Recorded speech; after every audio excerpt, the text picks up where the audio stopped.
แล้วพวกมันก็เวียกตัวนั้นอีกอันนี้ก็เจ้าก็เฮ็ดคือกันบ่ตัวนี้กันเนาะเฮ็ด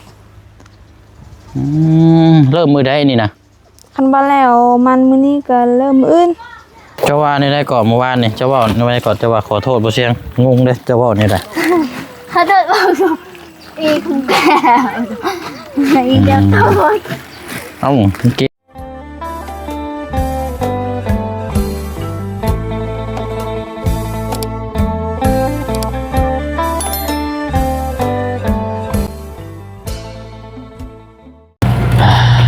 พี่น้องสบายดีทางน้องกองมีเนาะกำลังกะเกียมอุปกรณ์เป็นมีดเงาะเนาะท่านชื่อว่าก็เป็นคู่มืออะไรพี่หน่อยเนาะคู่มือทำมาหากินกระแมนแล้วก็เป็นอุปกรณ์ที่ปัจจุบันที่ใช้ในตอนนี้เนาะกำลังสิไปใช้อีกนี่ไปปลูกมันยังบ่แล้วว่ามันน่ะผลแท้นี่บ่บุกลายแท้โอ้ยเอาเดี๋ยวจังน้อยค่ะจะพ่อไปเด้อจะขอคัดถามเนี่ยจังน้อยเนาะเราสบายดีเลยพี่น้องเด้อเนาะพบเจอกันอีกคือเก่าคือเดิมเนาะพี่น้องเนาะคือว่าอันได้ยินว่าจ้างให้งานไปโบแมนบ่เมื่อวานนี่จ้างแต่ยังบ่แล้วแต่ว่ายังบ่แล้วแม่ละมันก็บ่พอมื้อนี้แห่งคนงานก็3คนนึงมีคนงานบ่มีเมื่อวานนี่ได้ซะเนาะเมื่อวานนี่ก็มียังหลายเติบอยู่บ่ยังน้อยเดียวอยู่คันว่าบ่แล้วมื้อนี้มื้ออื่นก็แล้วแต่เช้ามื้อนี่แม่นเริ่มแต่เช้านี่แม่นแล้วเลยมื้อเนาะแม่นแล้วเลยโอ้แต่ว่าเนาะเบิ่งพี่น้อยแดดได้มันโอ้ร้อนซับร้อนแสบบีเลยอยู่เขตแถวซิโนอยู่บ้านน่ะฝนตกอยู่สวรรค์พุ่นแต่ว่าอยู่เชโปนนี่ฝนบ่ตกมื้อนี้เพราะมันจังหวะร้อนวันนี้ไผนำหน้าไปก่อนนะแม่บ่คนไปก่อนแล้วกับมันคนงานเนาะแม่จ้างวันเท่าไรนี่นะวันละแสนวันละแสนโดยแต่ใส่น้ำมันลดให้เขาอีกคือว่าใส่น้ำมันลดให้ใส่เขาว่าบ่มีน้ำมันลดไปก็ใส่แล้วมันก็ซ้ำแสนปลายพุ่นแล้นี่เนาะบ่แม่นวันละแสนแล้นี่บัดนี้เรื่องข้าวเรื่องน้ำด้วยซะน้องเรื่องข้าวเรื่องน่ะแบบเขาซื้ออาหารการกินให้เขาแต่เขาเองข้าวน่ะของเขาเจ้าเองแม่นแต่ว่าอันนึกกินเฮาซื้อให้เนาะแม่นนึกกินเฮาซื้อให้แต่เช้าตอนเที่ยงก็เฮาซื้อให้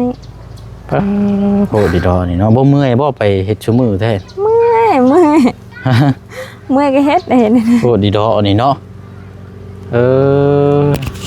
จังน้อยนี่เวียกตัวนั้นอีกแล้วนี่เนาะมันกองใหญ่ๆน่ะเนาะแล้วพวกมันก็เวียกตัวนั้นอีกอันนี้ก็เจ้าก็เฮ็ดคือกันบ่ตัวนี้กันเนาะเฮ็ดเริ่มมือใดนี่นะคันบ่แล้วมันมื้อนี้ก็เริ่มมื้ออื่นคันบ่แล้วมันมื้ออื่นก็เริ่มมื้อตอนแรงก็คือขึ้นอยู่กับเวียกอันทางหน้ามันตอนนี้น่ะเนาะแล้วแม่นลุยตัวนี้เลยนี่เนาะบ่ได้หยุดเลยได้นี่เนาะบ่ได้หยุดคันว่าปะโดนมันแห้งเขาเจ้าหายคันมันแห้งนี่มันบ่คักบ่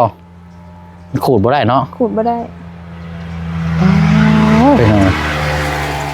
มีแต่เวียกต่อเลยนี่เนาะอันทางน้องๆได้สะไปโรงเรียนบ่ล่ะบ่น้องเลี้ยงยังอยู่โรงเรียนไปเลี้ยงก็จะดีโรงเรียนกับน้องจะดีบ่ได้ไปโรงเรียนบ่ไม่ได้ไปว่ามื้ออื่นอีก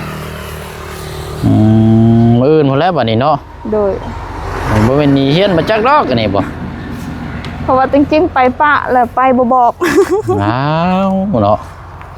ลองรถใหม่ได้ทางนั้นก็เนาะแล้วขี่รถใหม่บ่ไปหรือว่ารถทิพย์ขี่รถใหม่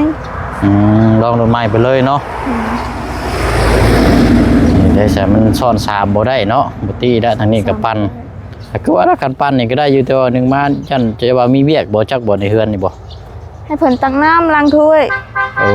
ตักน้ำล้างถ้วยล้างบ่วงเดี๋ยวจังน้อยจังไปเอาอันอยู่พุ่นก็มีคนงานอยู่เนาะมีเพิ่นก่อนเอาหมูหมูฝากก่อนไปให้คนงานนั่นแหละแบ่งกันกินโอ้หนูใหญ่เลยเอาไหมโจมไหมเอาอุ้ยหน่อยเจ้าอันนั้นประตูได้ใส่เราอยู่เพื่อนมีบ่อยู่พอดีได้สภาเจ้าพาไว้นี่ครึ่งนึงแต่เจ้าไปพุ่นครึ่งนึงก็ได้โดดไปหน่อยเนาะ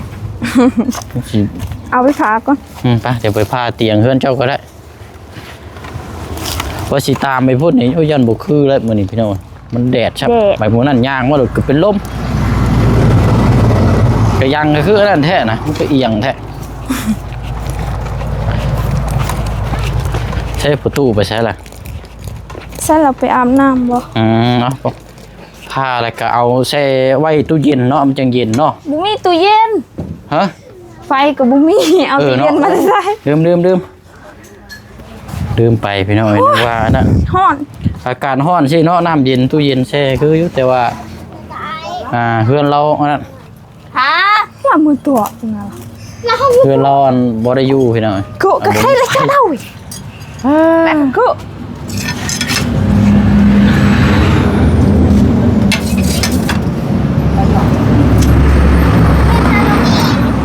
จะเล่า ซื้อหมูงูข้างทางพี่น้องเขาเจ้าขายเลยเพราะว่าอันพระเจ้าสีเมื่อว่านเมื่อทำเมื่อบ้านเนี่ยก็เลยในนายจังน้อยก็ได้ซื้อซอยน้ำพระเจ้าเผาเดินทางเอานังเฮียนไม่ได้ไปบ่มื้อนี่ ย่านไปคนเดียว เป็นหยังคือว่าย่าน ย่านรถ ว้า ไป สิผ่านได้ เอาสบายดีก่อนเป็นหยังบ่ไปก็มากินมังมูนี่เอาโอ้ดีโลนี่เนาะมันมีฮอตในเอาตัวไรแต่เจ้าแล้วแต่เจ้าสิเอาไปบิ้งเครื่องใดก็ได้เอาไปให้คนงานแล้วฮ้อนสิหนีโอ้กินแซ่บเด้นี่ ไอ้กินบ่ บ่ให้บ่กินเก็บกินลายบ่ได้เดี๋ยวเสียงดีเพราะ ซื้อกัน ชื่อเสียงก็ยังหลังอยู่ ไม่ใช่ว่าเสียงดิ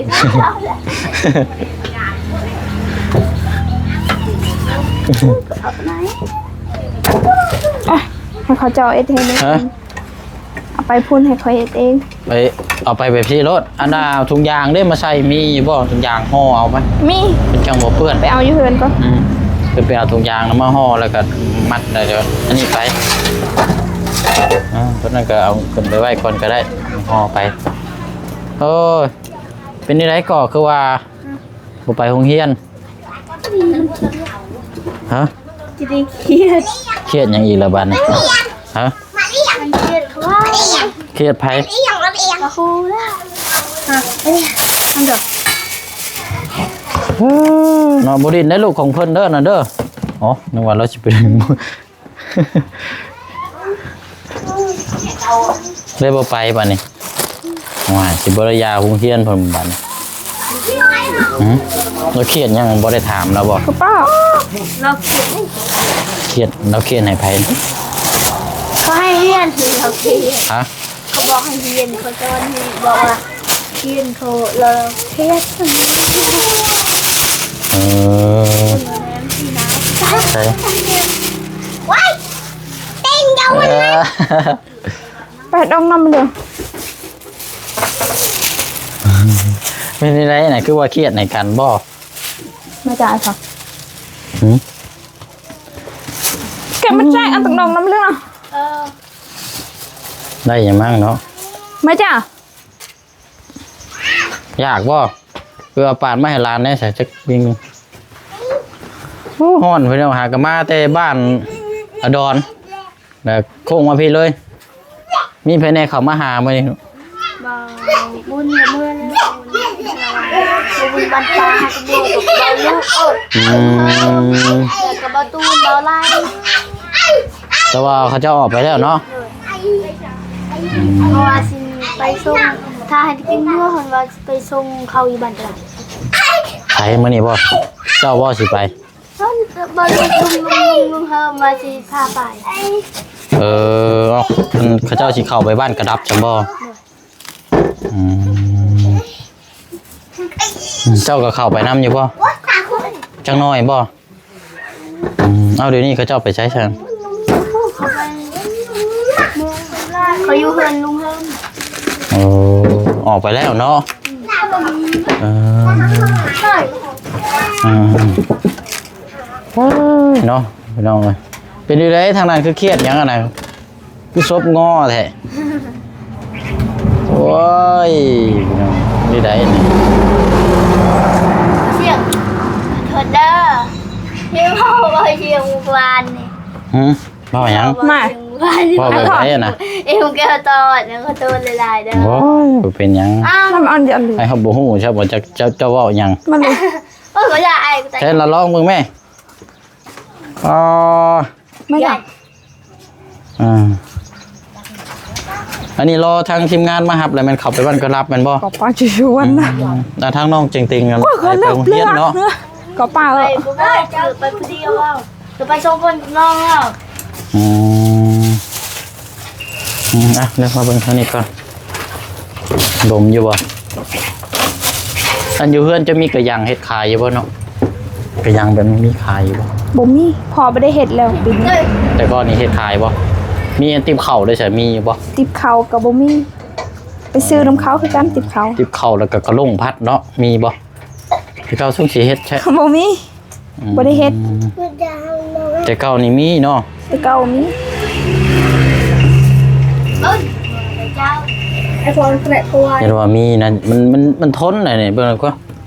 เฮ็ดแม่นคักช่ำมันจักปีแล้วนี่ โอ้โห พวกสิเฮิงแล้วนี่เนาะ ถึงแล้ว ซึ่งสิทนทานแล้วนี่เบิ่งสีสันนี่ ไปป้าแล้ววันนี้ ไปซะเนาะเดี๋ยวช่วงแรงๆพุ่นแหละเนาะคันว่านี่จังว่ากันเอาไม้มาให้ได้ โอ้ยเกือบลืมไหม ว่าสิตามไปในยันเป็นลมไปหน่อยไปหมู่นั้นโอ้ไหวหรอกโดยเอาเนาะทางนี้ได้ชาไปแม่ไปปลูกมันนะ บ่ไปขอให้ยืนตักน้ำตัก ใช้ตักได้น้ำหน่อยไปใช่ไปตักน้ำล้างถ้วย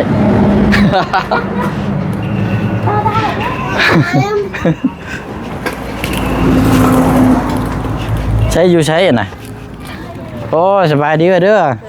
โอ้ยอันนี้เก่าเบิ่งลูกอันนี้ก็เนาะโอ้เบิ่งได้เบิ่งลูกออกรถออกถนนหนทางได้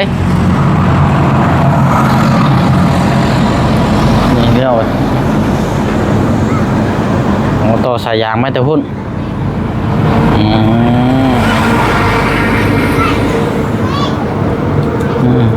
นะวันนี้ก็ประมาณ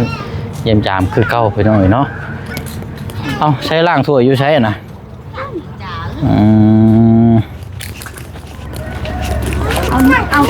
ก็อากาศไว้สิครับหากินส้มเนาะคักกี่รอบนี่กินส้มกินเมี่ยงเนาะโดยเอาทางน้องแม่น้องแต่งจริงเนาะเห็นมึงโม่วานอยู่บ่เอ้ย วาง ยันได้เป็นวัดไปแล้วเนาะ มันยังใช้หนึ่งยังอันนั้นนะ นึกข้าวให้แม่ เงินเข้าเจ้าว่าเป็นคนหนึ่ง แม่ไปชวนแล้วบอกมันนั่งซอย หนึ่งเข่าซอยเนาะซอยกันพี่น้องทั้งน้องปองมีกันไปแล้วกินนี่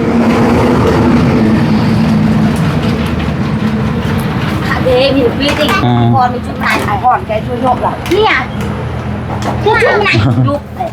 ถึงเด้อเนาะลูกหลานเล็กน้อยชับออกคนทางได้ตะลายได้พี่น้อยเนาะโอ้อันนี้บ่ เที่ยงกินอะไรก็ไม่กินไอ้ยุก ผู้เหนื่อยบ่มีอันก็ยังใช่บ่คือบ่หาตะกร้าใช่แน่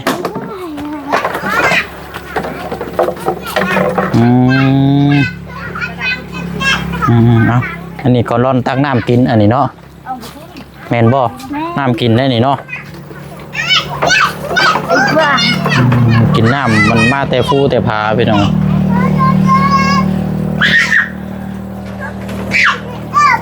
ไม่เลือกปากกาไม่ได้ปากกาเนี่ยถ้าเทอะไรก็อันอะไรเนี่ย เป็นยังไงสารนี่ ไอ้พรแหละต่อเพียบ ใส่อันนี้คืออยู่ได้นี่เนาะ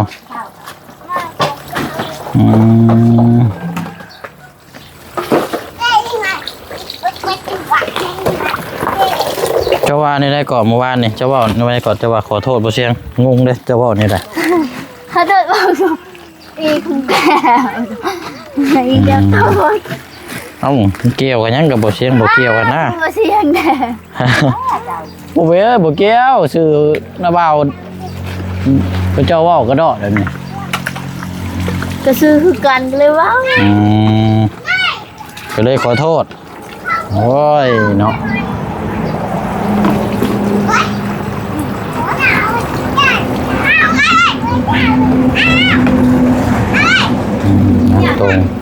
อันนี้ละตรงไว้เราเอาไปกินใช่บ่บัดนี้เอาไว้เทิงเฮือนพุ่นบ่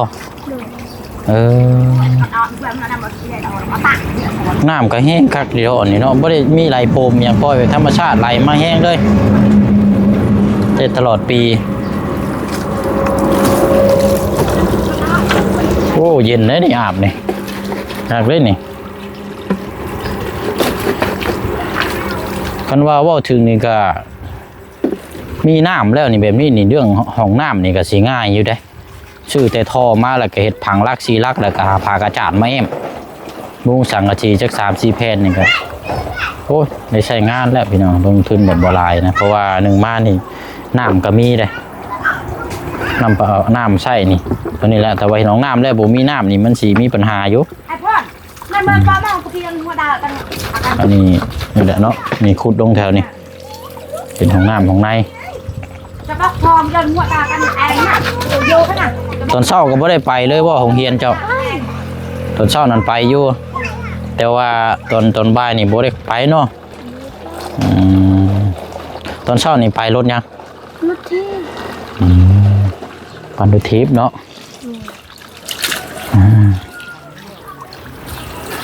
ออกกำลังกายโอ้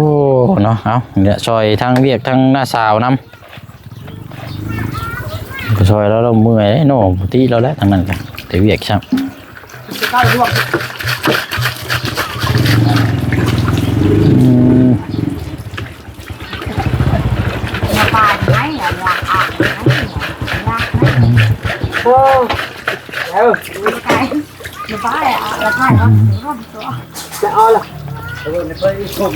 น้ำก่อกินแบบบริต้มมาเนี่ย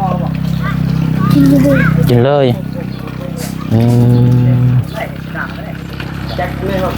เดี๋ยวจังน้อยนี่เขาเจ้าชิมาหับไปบ้านกระลับมานี่เนาะต้องจะดีกันไปน้ำกันบ่นา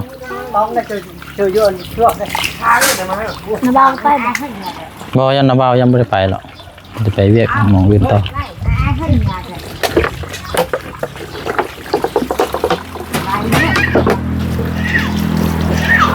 ได้ตู้มาคุยกับตา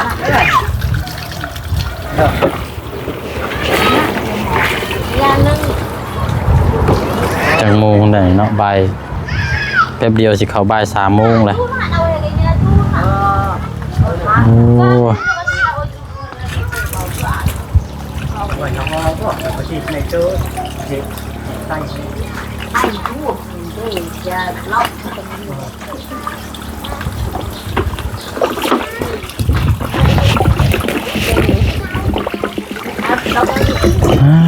เอาสลาเด้อพักกอกน้ำเด้อเสยเด้อ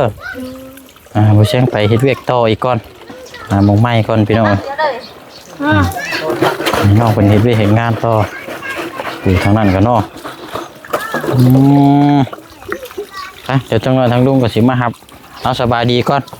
สบายดีโอ้ยเนาะเอาหน้าเอาเนี่ยเป็นอย่างน้อทางนี้เฮ้ยเครื่องเสียงเก็บเอาเครื่องเสียงห้วยก็มาแปลงเอามาเปิดได้ซะว่าเครื่องเสียงนี่คักอยู่ได้มันมีแต่แจ็คมันบ่ดูเอามายังให้ใต้โคมบ่นะแล้วสร้างเป็นแท้นี่เป็นนี่ได้ทางนี้ฮะเป็นไข่บ่ไข่ปวดหัวปวดหางแต่ถูกไทยแล้วนะพี่หนุ่มพี่หนุ่มหรือผู้กาดเนี่ยลูกหลังโอ้ยนายบุญเทวดไปละไปหน่อยไปเฮ็ดเวียกต่ออีกก่อนทั้งน้องคนก็มีนัดว่าทั้งลุงสิให้พาไปเป็นล่ามพาเข้าไปหาเคสอยู่บ้านกระดับบ้านกระลับ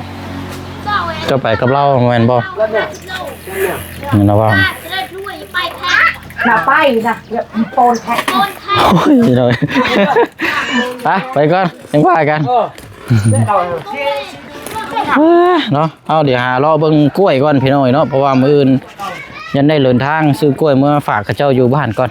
มันจะเดินทางไปเสร็จแล้วพี่น้อยเนาะรอเบิ่งก่อนเนาะปู่ทางนั้นกันพ่อน้องแต่งจริงเนาะกำลังนี่อยู่พี่น้อยปรับหน้าดินหน้าทางเขาเฮือนเขาซ่าเนาะอยู่นี่กับพี่น้อยเนาะ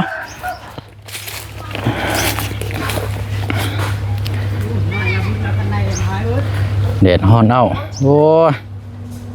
ได้ปานนี้พี่น้อยเนาะไปเนาะตามนั้นแล้วพี่น้อยลาพี่ละน้องไปก่อนเด้อเนาะเวลา